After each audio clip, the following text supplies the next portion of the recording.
Goeiedag almal, ons het tot dusver hierdie week gesels oor die krag van God se woorde en toe die krag van God se woord binne in ons en vandag die krag van jou verlede. Die beginpunt, die alfa van alles in jou lewe begin by jou reaksie. Dit wat jy doen nadat die Here met jou gepraat het, nadat jy die woord en die krag van God in jou ontvang het. Josua 1 vers 8 sê die Here, hierdie wetboek mag nie uit jou mond wyk nie, maar bepeins dit dag en nag, sodat jy nougeset kan handel volgens alles wat daarin geskrywe staan. Want dan sal jy in jou weë voorspoedig wees en dan sal jy met goeie gevolg handel. Maar voor dit waarsku die Here Josua met die volgende woorde. Josua 1 vers 2, my knegt Moses is dood. Met ander woorde, daar's dinge waarop jy jou rug moet draai. Dinge in die verlede, dinge wat gebeur het, maak nie saak wat dit is nie. As jy dit saam dra, op jou rug dra en die toekoms so tegemoet gaan jy uiters onsuksesvol wees. Want die krag van jou verlede hou jou terug om die toekoms wat die Here vir jou in gedagte het te bereik.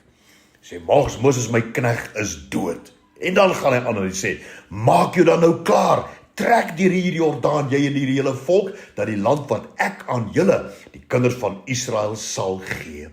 En elke plek waar julle voetsol op sal trap, dit gee ek aan julle, soos ek met Moses gespreek het. Kan jy sien, die Here praat van dit wat vorentoe lê, nie wat agter is nie. Vers 4, van die woestyn en hierdie Libanon af tot by die Efraatrivier, die hele land van die Hetiete, en tot by die groot see in die weste, sal julle grondgebied wees. Niemand sal voor jou stand hou al die dae van jou lewe nie. Soos ek met Moses gewees het, sal ek met jou wees. Ek sal jou nie begewe en ek sal jou nie verlaat nie. Hierdie gedeelte wys ons dat die Here fokus op die toekoms, nie op die verlede nie. Daarom moet ons op toekomsgerig wees en ons moet die verlede agterlaat. Dan vers 6, wees sterk en vol moed, want jy sal hierdie volk die land laat erwe, wat ek hulle vaders met 'n eed beloof het om aan hulle te gee. Wees net baie sterk en vol moed om nougeset te handel volgens die hele wet wat Moses my knegt jou beveel het. Wyk nie daarvan regs of links af nie, sodat jy met goeie gevolg kan handel oral waar jy mag gaan. In hierdie gedeelte wat ons nou net gelees het, het die Here sy wil en sy begeerte aan Josua oorgedra. En vir Josua om egter hierdie wil van God suksesvol uit te voer, was dit noodsaaklik dat die Here se hartsbegeerte ook Josua se word. Daarom sê die Here in Josua 1 vers 8, hierdie wetboek mag nie uit jou mond wyk nie, maar bepeins dit dag en nag. Die woord wetboek is die woord Torah in Hebreëus, wat dui op dit wat jy moet doen. Dit wat ek jou geleer het om te doen, sê die Here, en dit wat ek jou beloof het, jy sal bereik. Die Here gaan verder en sê, bepeins hierdie dinge. Die woord bepeins is haga in Hebreëus, wat beteken mompel en brom dit aanhoudend, sodat dit jou hart en jou denke kan vul. Die volk Israel was vir 40 jaar in die woestyn, daar het hulle rondgetrek, en voor dit was hulle 400 jaar slawe in Egipte. Wat 'n verlede, en ons kan sien hoe daardie verlede hulle vasgehou het in hulle denkpatrone om die toekoms te bereik. Die Here het geweet dat dit uiters noodsaaklik was dat die volk moet wegbeweeg van hulle verlede, slawe en die woestyn.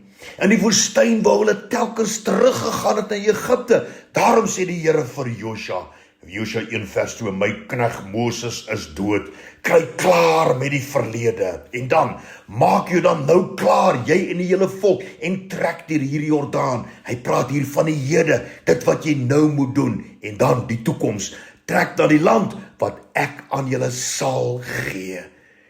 Ons het almal 'n verlede. Die probleem is egter dat die gebeure van die verlede so prominent in ons gedagtes is, dat mense nie daarvan kan wegbeweeg nie. Een van die grootste wapens wat die vyand teen jou gebruik, is juis jou verlede. Onder andere dinge wat jy nie gedoen het nie, of dinge wat jy verkeerd gedoen het, of dinge wat aan jou of met jou gedoen is deur iemand anders. Ag, die Here praat met elkeen van ons en hy sê, my kind, Kry klaar met jou verlede en fokus op die toekoms, begeerte en gedagtes wat ek aangaande jou het. Jeremia 29 vers 11. Ek weet watter gedagtes ek aangaande jou koester, gedagtes van vrede en nie van onheil nie, om jou 'n hoopvolle toekoms te gee. Die Here kom en hy sê vir ons, my kind, trek deur die Jordaan en betree die land wat ek aan jou beloof het. Dankie daarvoor, Here. Dankie vir die krag om dit te doen, o Vader, in Jesus naam. Amen.